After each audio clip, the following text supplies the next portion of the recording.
الحمد لله نحمده ونستعينه ونستغفره ونؤمن به ونتوكل عليه ونعوذ بالله من شرور أنفسنا ومن سيئات أعمالنا من يهده الله فلا مضل له ومن يضلله فلا هادي له ونشهد أن لا إله إلا الله وحده لا شريك له ونشهد أن محمدا عبده ورسوله أما بعد فأعوذ بالله من الشيطان الرجيم بسم الله الرحمن الرحيم ان المتقین فی جنات وعیون ادخلوها بسلام آمنین ونزعنا ما فی صدورهم من غل اخوانا على سرر متقابلین لا یمسهم فیها نصب وما هم منها بمخرجین صدق اللہ مولانا العظیم اللہم صلی علی سیدنا مولانا محمد وبارک وسلم علیہ صلاۃ سلاما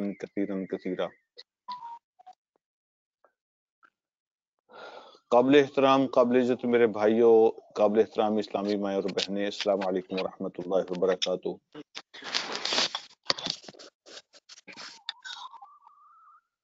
یہ آج کا جو سبق ہے ہمارا وہ سورہ حجر کی آیت نمبر 45 سے سٹارٹ ہوتا ہے، 45۔ پچھلے سبق میں جو ہم نے سٹیٹمنٹ پڑھی تھی اللہ رب العالمین کی، اللہ رب العالمین کی جو سٹیٹمنٹ ہے وہ کچھ اس طرح تھی کہ بلکہ اسی سبق میں جو آ رہی ہے آگے، آج کے سبق میں جو دو واقعات بیان ہو رہے ہیں، تو وہ جو دو واقعات ہیں ان کے بارے میں اللہ رب العالمین نے فرمایا ہے کہ جو میری رحمت ہے وہ بھی بہت بڑی ہے اور جو میرا عذاب ہے وہ بھی بہت سخت ہے۔ تو ان دونوں کے ثبوت کے لیے اللہ رب العالمین نے دو واقعات بیان فرمائے ہیں، رحمت کا بھی ثبوت دیا ہے اور عذاب کا بھی ثبوت دیا ہے۔ تو یہ دونوں واقعات جو ہیں اللہ نے اپنی سٹیٹمنٹ کے پروف کے طور پر کہ میری رحمت بھی بہت بڑی ہے اور میرا عذاب بھی بہت بڑا ہے۔ تو اس سٹیٹمنٹ سے پہلے اللہ رب العالمین نے متقین کے لیے کچھ انعامات کا ذکر کیا ہے، جو اللہ سے ڈرنے والے لوگ ہیں ان کے کچھ انعامات کا ذکر کیا۔ پچھلا سبق جہاں ختم ہوا تھا تو دوزخ کے دروازوں کا اور دوزخ کے عذاب کا ذکر کیا تھا، اور آج کا سبق جہاں سٹارٹ ہو رہا ہے تو اللہ رب العالمین جنت کا اور جنت کے انعامات کا ذکر کیا ہے۔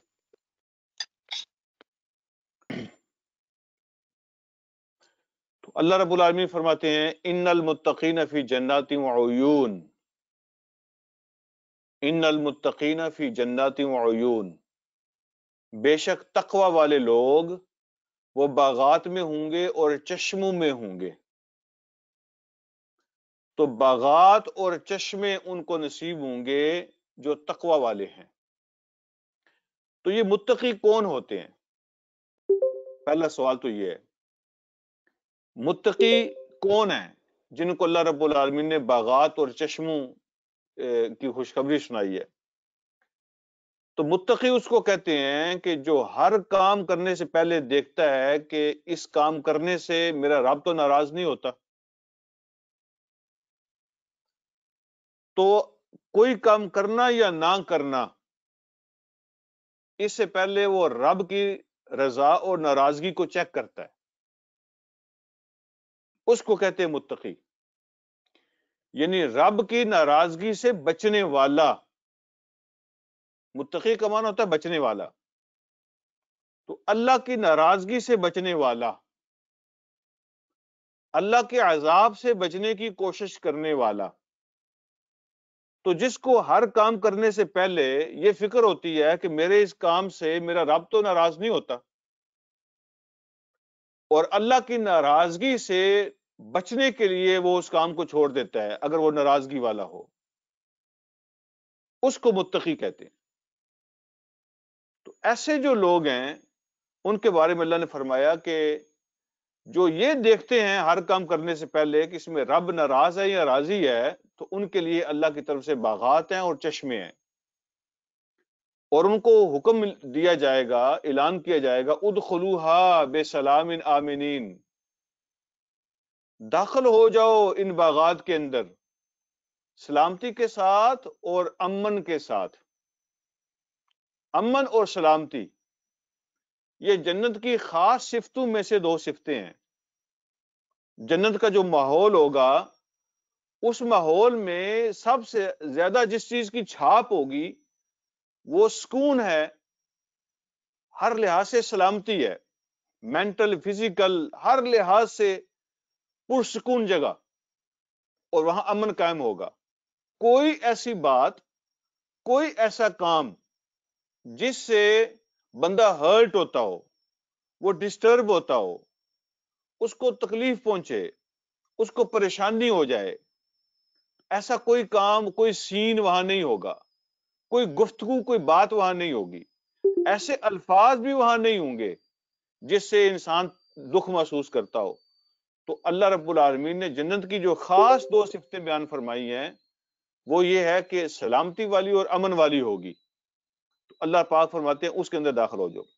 ایک تیسرا انعام جو اللہ نے بیان کیا نا ان کے لیے، وَنَزَعْنَا مَا فِي صُدُورِهِم مِّنْ غِلٍّ، اور ہم نکال دیں گے، نزانا کا معنی ہوتا ہے کھینچ کے باہر کر دینا، ہم نکال پھینکیں گے جو کچھ بھی ان کے سینوں میں ہوگا، کوئی ایل فیلنگ، کوئی نفرت، کوئی کدورت۔ غل کا معنی ہوتا ہے ملاوٹ، کوئی ایسے جذبات جو جنت کے ماحول کے مناسب نہیں ہوں گے، جس کو ہم کہتے ہیں کسی قسم کی کوئی پریشانی ایک دوسرے کے بارے میں، کوئی نفرت، کوئی کدورت، کوئی حسد، کوئی بغض، کوئی کینہ، کوئی کسی قسم کی ایک دوسرے کے بارے میں کوئی نیگیٹیوٹی جو ہوگی، اس کو غل کہتے ہیں۔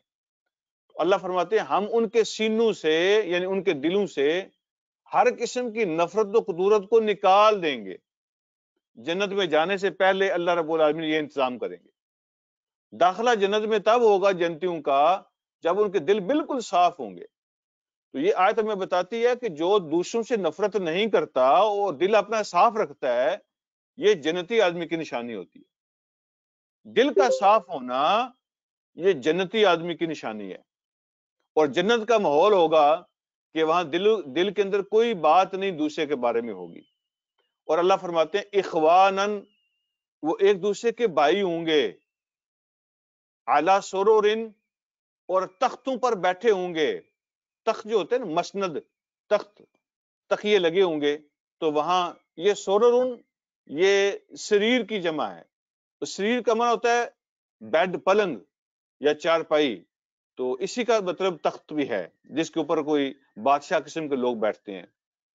اخوانن، وہ ایک دوسرے کے بھائیوں جیسے جذبات ہوں گے ان کے اندر، اعلیٰ سرورن، تختوں کے اوپر بیٹھے ہوں گے، متقابلین، ایک دوسرے کے آمنے سامنے۔ دنیا میں کیا ہوتا ہے کہ اگر آمنے سامنے، ایک دوسرے کے سامنے اگر ایک بندہ اچھی زندگی گزار رہا ہے تو دوسرا اس کو دیکھ نہیں سکتا، کوئی پراسپیرٹی ہے، سکون ہے، امن ہے، تو دوسروں کو ہنستا ہوا ہم دیکھ نہیں سکتے، فوراً حسد اور جیلسی اور بغض پیدا ہو جاتی ہے۔ تو لیکن جنت کے اندر اللہ رب العالمین کا ماحول ایسا ہوگا کہ وہ ایک دوسرے کے سامنے بیٹھے ہوں گے، تخت ان کو ملے ہوں گے، اور اسپیشل جو ہے نا ان کی جو سیٹنگ ارینجمنٹ اسپیشل ہوگی، تو ان کو دیکھ کر ان کے دل جلیں گے نہیں، بلکہ ان کو دیکھ کر ان کے دل خوش ہوں گے۔ وہ ایک دوسرے کو مبارکبادیں پیش کریں گے، ایک دوسرے کو کانگریچولیٹ کریں گے، خوش ہوں گے ایک دوسرے کے تختوں کو دیکھ کر، ان کے تقیوں کو دیکھ کر، ان کی جو مسندیں ہوں گی ان کو دیکھ کر وہ خوش ہوں گے۔ تو جنت کا ایک خاص ماحول ہے، دل کے اندر کدورت نہیں ہوگی۔ تو جو کدورت ہوتی ہے وہ جنتیوں کی صفت نہیں ہے۔ دیکھیں نا، یہ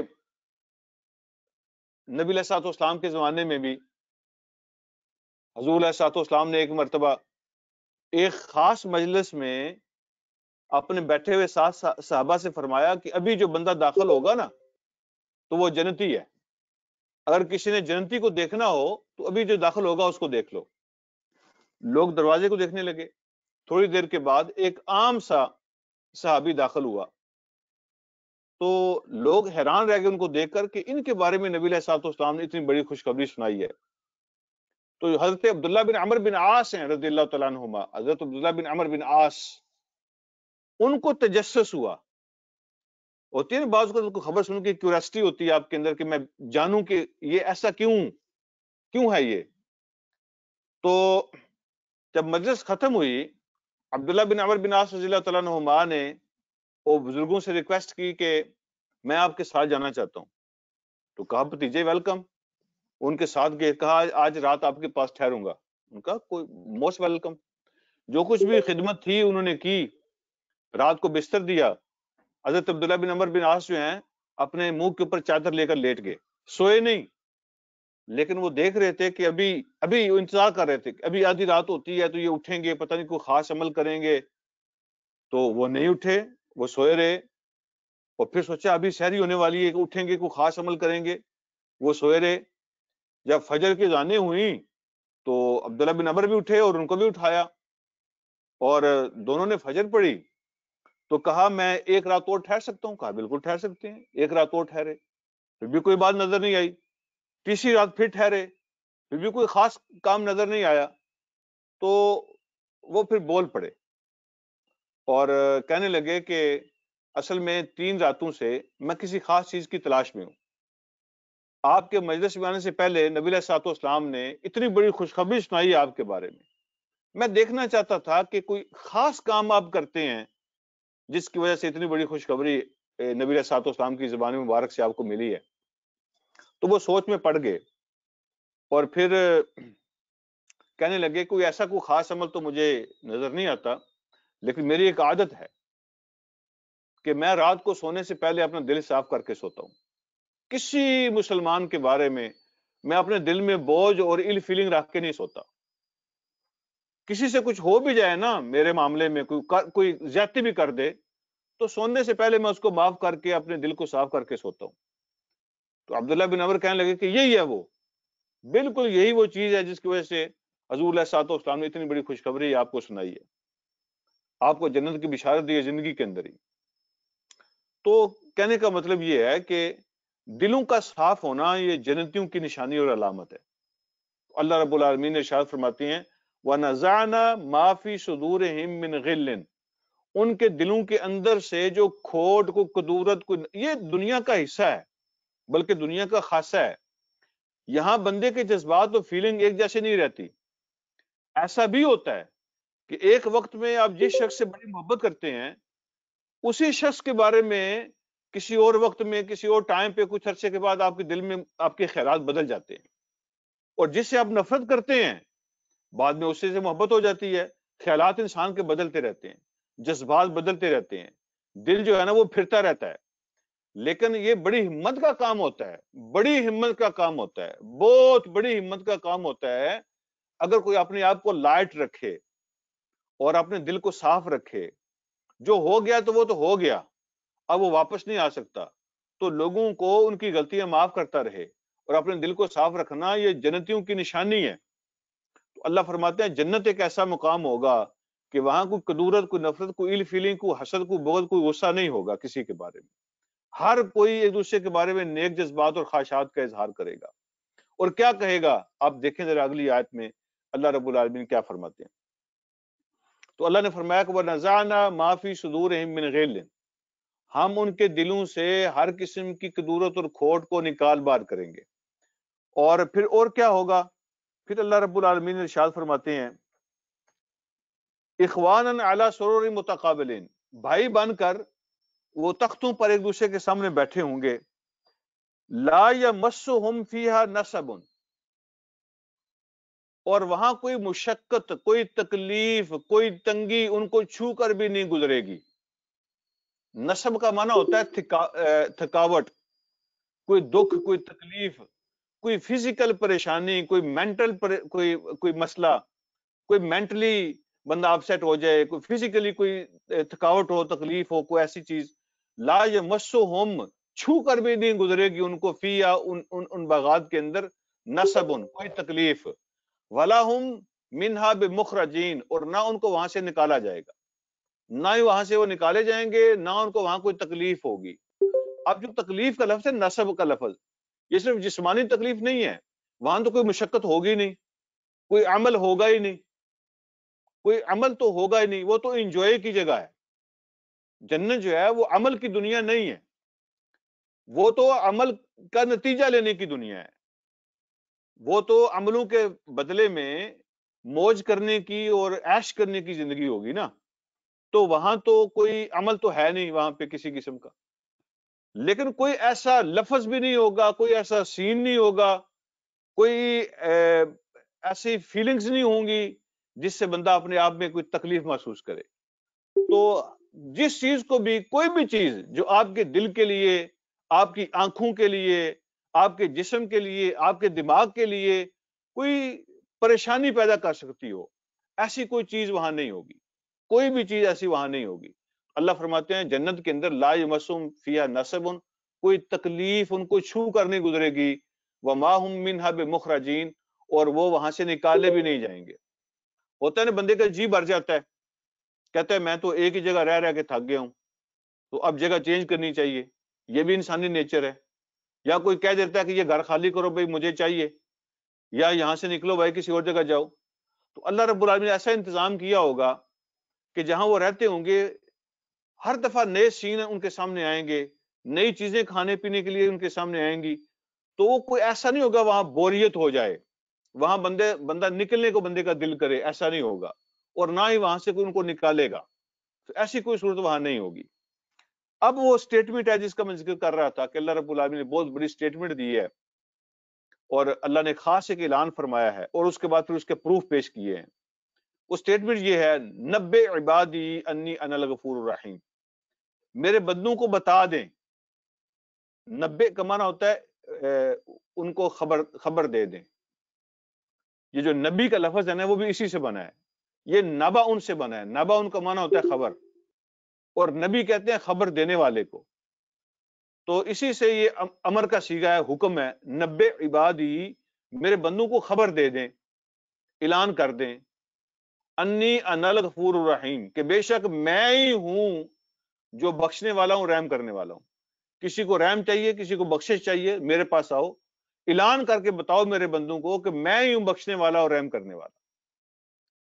تو بندوں نے پوچھا تو نہیں ہے، کوئی کسی نے سوال کیا ہو تو اللہ رب العالمین بغیر سوال کے بندوں کو خبر دے رہے ہیں کہ میرے بندوں کو یہ خبر پہنچائیں کہ اگر کسی نے بخشش لینی ہو یا رحم لینا ہو تو میں ہی ہوں، میرے بندے میرے پاس آئیں۔ اور پھر فرمایا وَأَنَّ عَذَابِي هُوَ الْعَذَابُ الْأَلِيمُ، اور یہ بھی بتائیں کہ بے شک میرا عذاب وہ عذاب ہے جو بہت دردناک عذاب ہے، میرا عذاب بڑا دردناک عذاب ہے۔ تو یہ دو اعلان اللہ رب العالمین نے کروائے حضور علیہ الصلوۃ والسلام سے۔ اب دیکھیں اس میں دو جو اعلان ہوئے نا، ایک رحمت کا ہوا، ایک عذاب کا ہوا، لیکن اللہ پاک نے رحمت کو پہلے رکھا ہے اور عذاب کو بعد میں رکھا ہے، اور پھر کہا کہ بتا دو میرے بندوں کو۔ تو اس کو جب پڑھے نا تو ایسا لگتا ہے، فیل ایسا ہوتا ہے کہ جیسے گناہگاروں کو رحمت کی تلاش نہ ہو بلکہ رحمت کو گناہگاروں کی تلاش ہو۔ اللہ اپنے بندوں کو بتا رہے ہیں کہ اعلان کریں ان کے لیے، یہ بات ان تک پہنچائیں جیسے اللہ کی رحمت خود گناہگاروں کو ڈھونڈ رہی ہو۔ تو میرے بندوں کو یہ بتائیں کہ میں بخشنے والا ہوں، میں رحم کرنے والا ہوں، اور میرے بندوں کو یہ بھی بتائیں کہ بے شک میرا عذاب بڑا دردناک عذاب ہے۔ اب یہ دو اعلان ہو گئے، اب اللہ رب العالمین نے ان دونوں کے ثبوت کے طور پر اب دو واقعات جو ہے نا ہمیں سنائے ہیں، ایک رحمت کے لیے اور ایک عذاب کے لیے۔ وہ جو رحمت والا واقعہ ہے وہ پہلے ہے، ابراہیم علیہ الصلوۃ والسلام کا واقعہ ہے۔ تو وہ کیا واقعہ ہے؟ اللہ فرماتے ہیں وَنَبِّئْهُمْ عَنْ ضَيْفِ ابراہیم، اور ان کو خبر سنائیں ابراہیم علیہ الصلوۃ والسلام کے مہمانوں کی، ان کو ابراہیم علیہ الصلوۃ والسلام کے مہمانوں کی خبر سنائیں، وہ سٹوری بتائیں ان کو۔ وہ کیا تھی؟ اس دخلوا علیہ، جب وہ مہمان ان کے پاس داخل ہوئے، فقالوا سلاما، تو سب سے پہلے انہوں نے اسلام کہا، السلام علیکم ورحمۃ اللہ وبرکاتہ۔ جب وہ مہمان ابراہیم علیہ السلام کے پاس آئے تو سب سے پہلے انہوں نے اسلام کہا۔ تو داخل ہونے کا، کسی کے گھر جانے کا، کسی گھر میں داخل ہونے کا جو پہلا ادب ہے وہ سلام ہے۔ پہلا ادب جو ہے نا وہ سلام ہے۔ ہم نے کبھی اس کے میننگ پہ غور کیا ہو، یا اس کی جو بیک گراؤنڈ ہے، اس کا جو مفہوم ہے، اس پہ اگر ہم نے کبھی غور کیا ہو، تو اللہ پاک نے ایسا کلمہ ہمیں یہ عطا فرمایا ہے، ایسا جملہ عطا فرمایا ہے جس کی کوئی قیمت نہیں ہے، یہ پرائس لیس ہے، بہت قیمتی ہے۔ اس کا مطلب یہ ہوتا ہے جب آپ کہتے ہیں السلام علیکم ورحمۃ اللہ وبرکاتہ، تو اس کا مفہوم یہ ہوتا ہے کہ میں آپ کے پاس آیا ہوں، میری زبان سے، میرے ہاتھ سے، میرے وجود سے آپ کو کوئی تکلیف نہیں پہنچے گی، میں سلامتی سلامتی بن کے آپ کے پاس آیا ہوں، نہ میری زبان سے، نہ میرے ہاتھ سے، نہ میرے وجود سے آپ کو کوئی مسئلہ، کوئی پریشانی، کوئی تکلیف نہیں ہوگی۔ اور جواب دینے والا بھی یہی کہتا ہے، وعلیکم السلام ورحمۃ اللہ وبرکاتہ۔ اور آپ ایسی جگہ پہ آئے ہیں کہ ہماری طرف سے بھی نہ ہماری زبان، نہ ہاتھ، نہ وجود آپ کے لیے تکلیف کا باعث نہیں ہوگا، ہم بھی آپ کے لیے سلامتی کا پورا بندوبست کریں گے۔ اس کا ایک مطلب یہ ہے۔ اور دوسرا مطلب یہ ہے کہ یہ بہت بڑی دعا ہے۔ بندہ کہتا ہے کہ اللہ رب العالمین کی سلامتیاں ہوں، اللہ کے سلام ہوں آپ پر، اور اللہ کی رحمتیں ہوں آپ پر، اور اس کی برکتیں ہوں آپ پر، اور اللہ تمہیں سلامتیاں عطا فرمائے۔ تو یہ دعا دیتا ہے وہ، اور جس کو دعا دی جاتی ہے پھر وہ بھی آگے سے دعائیہ کلمات کے ساتھ اس کا استقبال کرتا ہے۔ اور حضور علیہ السلام نے ارشاد فرمایا ہے کہ اس سے ایک تو اللہ خوش ہوتے ہیں، اور بے پناہ اجر ملتا ہے اس کو، سلام کہنے والے کو۔ آپ نے وہ حدیث سنی ہے نا کہ جو السلام علیکم کہتا ہے اس کو 10 نیکی ملتی ہیں، اور جو ساتھ رحمت اللہ کہتا ہے اس کو 20 ملتی ہیں، اور جو برکاتہ کہتا ہے اس کو 30 ملتی ہیں۔ تو یہ بے پناہ اجر کا ذریعہ ہے۔ اور تیسری بات جو حدیث میں آئی ہے کہ فرمایا یہ آپ کے لیے بھی اور آپ کے گھر والوں کے لیے بھی برکت اور خیر کا ذریعہ بنتا ہے۔ آپ نے فرمایا جب تم گھر میں داخل ہوتے ہو تو اپنے گھر والوں کو سلام کیا کرو۔ ہمارے یہاں کلچر یہ بنا ہوا ہے کہ ہم دوسروں کے پاس جائیں تو سلام کرتے ہیں، لیکن جب اپنے ہی گھر والوں کے پاس آئیں تو پھر سلام نہیں کرتے۔ شاید ہم سمجھتے ہیں کہ اپنے گھر والوں کو سلام کی ضرورت نہیں ہوتی، یا ہم پتہ نہیں شرما جاتے ہیں اپنے گھر میں۔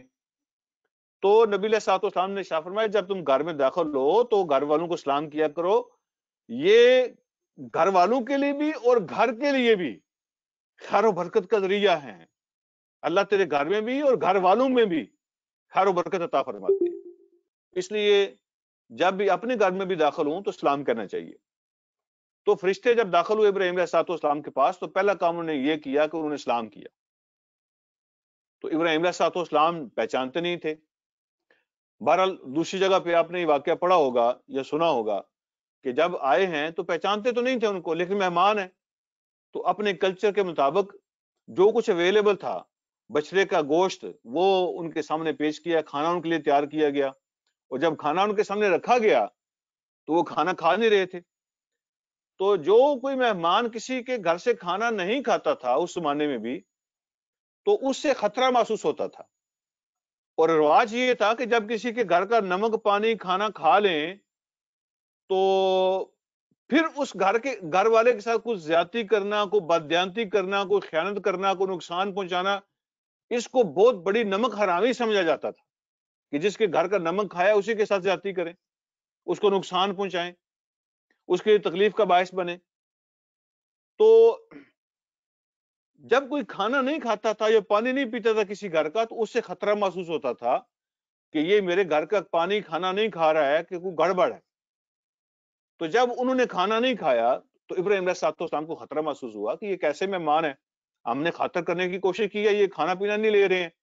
قال ان منکم واجلون، ابراہیم علیہ السلام نے کہا کہ بے شک ہمیں تم سے ڈر لگ رہا ہے، خطرہ محسوس ہو رہا ہے، دل میں کوئی کھٹکا آ گیا ہے کہ کہیں کوئی مسئلہ گڑبڑ نہ ہو، کہ اب تم کھانا کیوں نہیں کھا رہے؟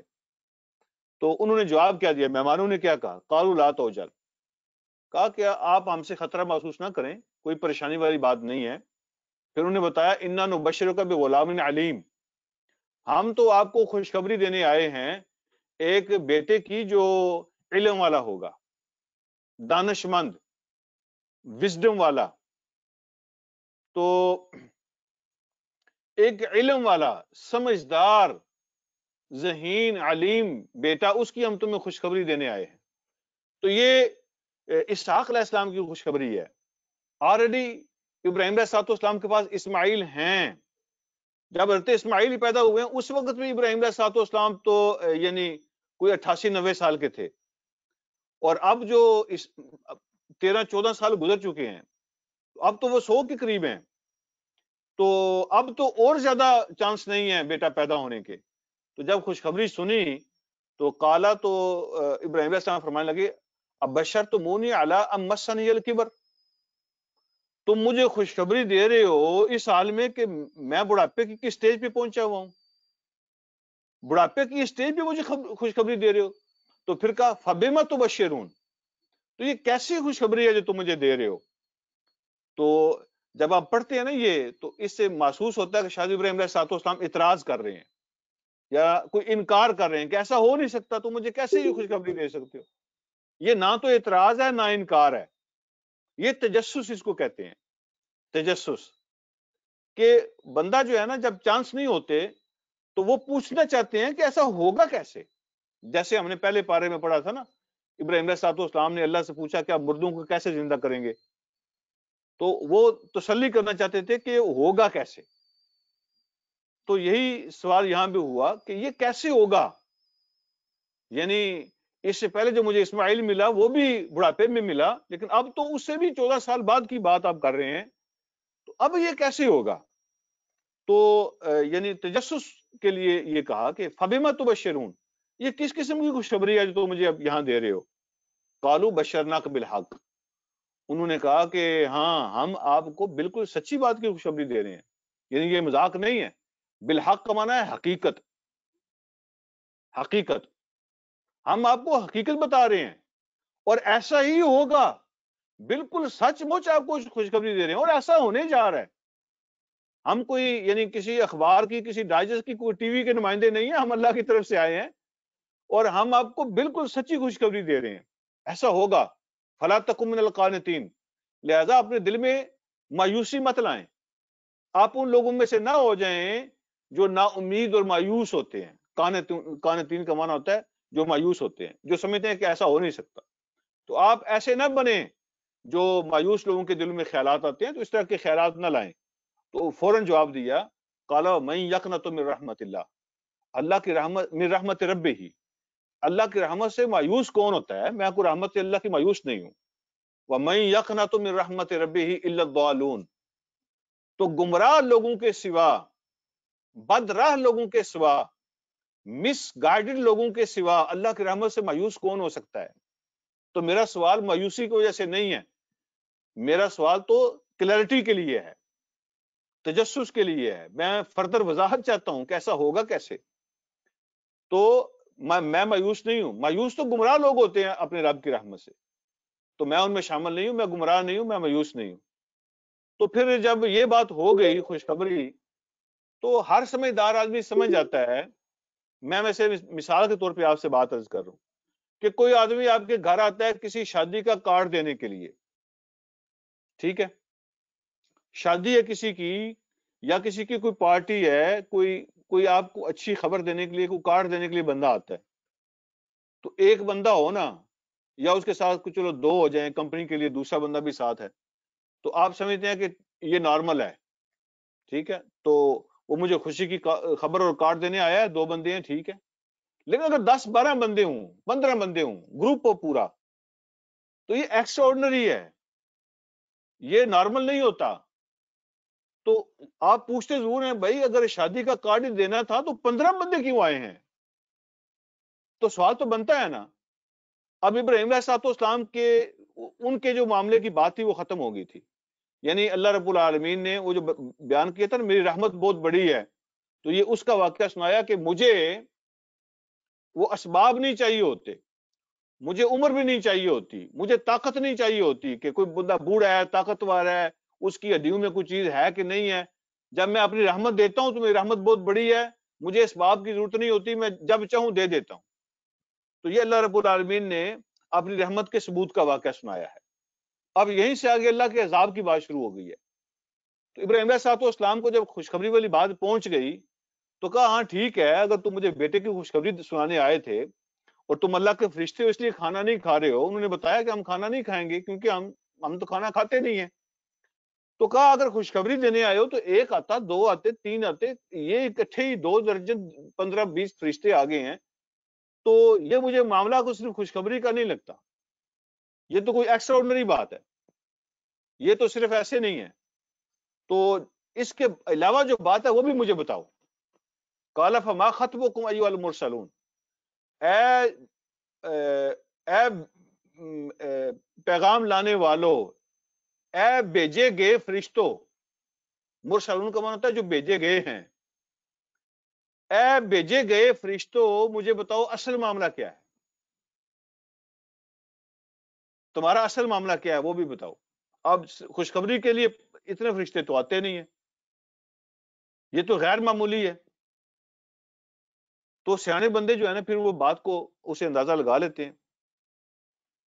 تو فرشتوں نے کہا قالوا انا ارسلنا الی قوم مجرمین، انہوں نے کہا اصل میں ہمیں بھیجا گیا ہے مجرم لوگوں کی طرف، مجرم قوم کی طرف، کرمنل لوگوں کی طرف بھیجا گیا ہے، آج ان کی خیر نہیں ہے۔ اصل میں تو ہم سارے یہ جو ہے نا گروپ پورا ادھر آئے ہیں، فوج ساری ان سے نمٹنے کے لیے آئے ہیں، تو راستے میں حکم ہوا ہے کہ آپ کو خوشخبری بھی سنا کے جانی ہے۔ تو اصل میں تو ہم آئے ہیں الا آل لوط، اصل میں تو مجرم جو قوم ہے نا، لوط علیہ السلام کی جو قوم ہے ان کی طرف آئے ہیں، تو آج ہمیں ان کی طرف بھیجا گیا، مجرموں کی طرف۔ بچے گا کوئی نہیں سوائے الا آل لوط، سوائے لوط علیہ السلام کے فالوورز کے، سوائے لوط علیہ السلام کے ساتھیوں کے۔ تو جو آل کا لفظ ہے نا، تو آل کا لفظ صرف خاندان والوں کے لیے نہیں بولا جاتا، قرآن میں جگہ جگہ آل فرعون کا لفظ استعمال ہوا ہے۔ تو آل فرعون کا مطلب صرف وہ فرعون کی فیملی تو نہیں ہے نا، وہ فرعون کے ساتھی اور اس کے فالوور بھی اس میں شامل ہیں۔ اور جو آل کا لفظ ہے قرآن کے مطابق یہ صرف فیملی کے لیے نہیں ہوتا، اس میں فیملی بھی شامل ہوتی ہے اور فالوورز بھی شامل ہوتے ہیں، ماننے والے، ساتھی، پیچھے چلنے والے، وہ سارے کے سارے آل کے لفظ میں شامل ہوتے ہیں۔ تو فرمایا کہ الا آل لوط، سوائے ان چند لوگوں کے جو لوط علیہ السلام کے فالوورز ہیں وہ بچیں گے، باقی آج کوئی نہیں بچے گا، باقی سب مجرم ہیں، تو ہم ان سے نمٹنے کے لیے آئے ہیں۔ انا لمنجوہم اجمعین، جو آل لوط ہے نا، لوط کے فالوورز علیہ الصلوۃ والسلام، تو بے شک ہم ان کو بچا لیں گے، ان کو ہم بچا لیں گے۔ حکم ہمیں یہی ہوا ہے کہ لوط کے ساتھیوں کو بچانا ہے، باقی کوئی نہیں بچے گا۔ پھر ساتھ ہی کہا کہ اگر آل لوط کہنے سے کسی کے ذہن میں یہ آیا نا کہ لوط علیہ السلام کی بیوی بھی بچے گی، ظاہر بیوی تو آل میں شامل ہوتی ہے، تو پھر اللہ رب العالمین نے فوراً وضاحت کر دی الا امرأتہ، نہ بیوی نہیں اس میں شامل۔ کوئی اگر یہ سمجھے نا کہ آل میں بیوی بھی شامل ہے تو وہ بھی بچے گی، فرمایا نہیں، الا امرأتہ، اس کی بیوی شامل نہیں ہے اس میں، وہ نہیں بچے گی، اس لیے کہ لوط علیہ السلام کی بیوی نے ان پر ایمان نہیں لایا تھا، تو وہ نہیں بچے گی۔ قدرنا انہا لمن الغابرین، تو ہم نے یہ طے کر دیا ہے، قدرنا، ہم نے فیصلہ کر دیا ہے، ہم نے طے کر دیا ہے، انہا لمن الغابرین، کہ وہ پیچھے رہ جانے والوں کی ساتھی ہوگی، وہ ضرور ہوگی پیچھے رہ جانے والوں میں سے، تو وہ بھی آج مجرموں کے ساتھ ہی مرنے والی ہے۔ جو لوط علیہ السلام کے فالوورز ہیں ان کو تو چھوڑنے کا، نکلنے کا حکم ہوگا، لیکن جو اس کی بیوی ہے وہ پیچھے رہ جانے والوں میں شامل ہو جائے گی، تو وہ آج نہیں بچ سکے گی۔ تو اللہ رب العالمین نے آل کا لفظ استعمال کر کے تو اس میں سے بیوی کو پھر نکالا، اس کا الگ ذکر کیا۔ تو اس سے یہ بھی پتہ چلا کہ اللہ کے عذاب سے بچنے کے لیے ایمان ضروری ہے، ایمان۔ اللہ کے ہاں فیصلے رشتوں کی بنیاد پہ نہیں ہوتے، اللہ رب العالمین کے جو فیصلے ہوتے ہیں وہ جسمانی تعلق، جسمانی رشتے، فزیکل ریلیشن شپ، اس کے حساب سے نہیں ہوتے۔ اللہ کے ہاں جو فیصلے ہوتے ہیں وہ ایمان کی بنیاد پہ ہوتے ہیں. دیکھیں نا، کوئی کالا ہو بالکل یا کوئی گورا ہو، جب ایمان لے آئے گا تو وہ اپنا ہو جائے گا اور آل میں شامل ہو جائے گا، وہ آل میں شامل ہو جائے گا. لیکن کوئی اپنا خون کیوں نہ ہو، جب کوئی نہیں مانے گا تو وہ آل سے فارغ ہو جائے گا، وہ آل سے فارغ ہو جائے گا. یہ ہمارے ہاں جو آج کا رواج ہے نا، یہ آل نبی ہیں، ٹھیک ہے، تو تھوڑا سا الگ ان کا جو ہے نا وہ ہوتا ہے ذکر بھی، کہ نبی کی جو آل ہے تو جو سید خاندان ہے تو وہ جس طرح کا بھی ہو، وہ جیسا کیسا بھی ہو، تو اس کا ادب و احترام جو ہے یہ ہمیں بتایا جاتا ہے کہ وہ لازمی کرنا ہے، کہ وہ آل رسول ہے، اس کا عمل اس کے. تو یہ جو لفظ ہے نا جو ہم استعمال کرتے ہیں، جو ہمارے ہاں جو کلچر بنا ہوا ہے، تو آل رسول کا احترام ضروری ہے، نبی علیہ الصلوۃ والسلام کے خاندان کا احترام ضروری ہے، لیکن اس کے لیے شرط یہ ہے کہ وہ آل رسول ہوں، وہ آل رسول ہوں، اور ان کے عمل بھی نبی علیہ الصلوۃ والسلام کے فالوور جیسے ہوں. اور اگر کسی کا عمل ٹھیک نہیں ہے، بدکار ہے، گناہگار ہے، اور اس کا عمل ٹھیک نہیں ہے، وہ اپنی زندگی میں نبی علیہ الصلوۃ والسلام کو فالو نہیں کرتا، تو وہ بے شک کتنا بڑا سید کیوں نہ ہو، اس کے کوئی حقوق نہیں ہوتے امت پر، اور اس کو کوئی ایکسٹرا رائٹس حاصل نہیں ہے، کوئی حیثیت نہیں ہے اس کی، کوئی مقام نہیں ہے اس کا، کوئی درجہ نہیں ہے اس کا کہ دوسروں سے الگ اس کو سمجھا جائے اور مانا جائے. تو آل میں ایمان کا ہونا ضروری ہے، اطاعت کا ہونا ضروری ہے. اگر ایمان اور اطاعت ہو اور وہ نبی علیہ الصلوۃ والسلام کے خاندان سے ہو تو اس کا احترام واجب ہے، اور اگر ایمان نہیں ہے، اطاعت نہیں ہے، اس کی کوئی حیثیت نہیں ہے. اللہ رب العالمین مجھے اور آپ کو کئی سنی باتوں پر عمل کرنے کی، اس کو سمجھنے کی توفیق عطا فرمائیں. یہ جو سٹوری ہے لوط علیہ الصلوۃ والسلام کی قوم کی، یہ آگے چل رہی ہے. یہاں ہمارا رکوع ختم ہو گیا ہے، اب ان کے ساتھ کیا ہوا ہے، کیسے ہوا ہے، وہ آگے بات چل رہی ہے. انشاءاللہ اگلے ہفتے اس پہ بات کریں گے. وآخر دعوانا الحمدللہ رب العالمین.